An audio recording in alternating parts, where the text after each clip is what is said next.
今年第7号风台范苏哥伫咧昨昏形成，今仔日和明仔载2天上挖进咱台湾，然后更有一个热带性低气压嘛已经变做第8号风台特质草。另外，中选会表示，那是因为风台地方政府有宣布停止上班，安尼迄个地区就会停止办理罢免案投票。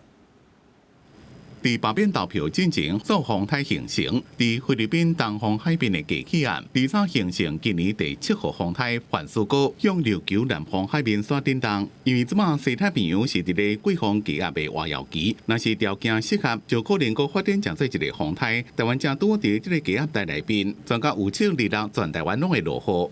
看起来26号的天气呢，大概是在桃园以南天气相对是比较不稳定的。大概接近中午过后呢，也是全台午后降雨相对会比较明显。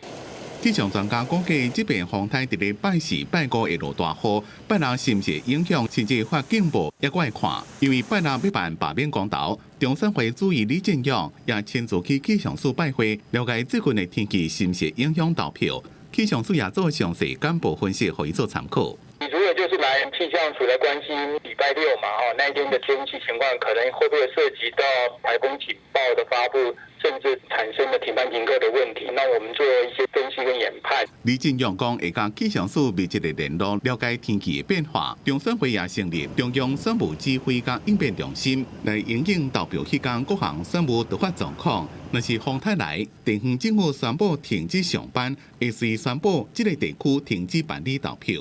记者综合报道。